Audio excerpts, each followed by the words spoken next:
রাজনৈতিক দল হিসেবে নিজেদের নিবন্ধন ও দলীয় প্রতীক দাঁড়িপাল্লা ফিরে পেয়েছে জামায়াত ইসলামী। মঙ্গলবার নির্বাচন কমিশন সচিবালয় এ সংক্রান্ত প্রজ্ঞাপন জারি করে। সকালে রাজধানীর আগারগাঁয়ে নির্বাচন কমিশন সচিবালয়ে জামায়াতের সহকারী সেক্রেটারি জেনারেল হামিদুর রহমানের নেতৃত্বে ৩ সদস্যের প্রতিনিধি দলের সঙ্গে বৈঠকে বসেন সিইসি এএমএম নাসির উদ্দিন। বৈঠক শেষে সাংবাদিকদের সঙ্গে কথা বলেন জামায়াতের সহকারী সেক্রেটারি জেনারেল হামিদুর রহমান। তিনি বলেন, স্থানীয় সরকার নির্বাচনের পক্ষে জামাত। তত্ত্বাবধায়ক সরকার, কেয়ারটেকার সরকার, অন্তর্বর্তীকালীন সরকার, যেই ফর্মেই সরকার থাকুক না কেন, নির্বাচনের আগে একটি সরকার আছে এবং থাকবে।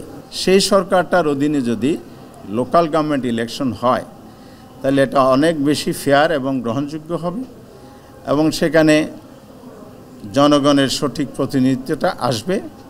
লোকাল গভর্নমেন্ট যদি ইলেকশন যদি দলীয় সরকারের অধীনে হয় তখন যে ঘটনাটা আমরা অতীতে অবলোকন করেছি, গভর্নমেন্ট টোটাল ইনস্টলমেন্টকে কাজে লাগিয়ে ভোটকে ইলেকশনকে প্রভাবিত করে দলীয় প্রার্থীকে জিতিয়ে আনে। নির্বিঘ্নে ভোটাররা যেন ভোট দিতে পারে সেজন্য লেভেল প্লেইং ফিল্ড তৈরি, কালো টাকার প্রভাবমুক্ত করা, মনোনয়ন বাণিজ্য বন্ধ এবং প্রবাসীদের ভোট নিশ্চিত করতে সিইসির কাছে দাবি জানিয়েছেন জামাত।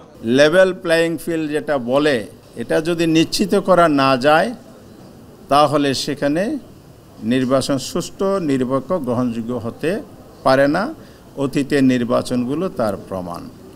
এই জন্য আমরা বলেছি পিআর পদ্ধতির মধ্য দিয়ে কালো টাকার দৌরাত্ম্য রহিত হবে, সন্ত্রাসী কার্যক্রম বন্ধ হবে, ম্যাক্সিমাম ভোটারদের ভোটের প্রতিফলন ঘটবে।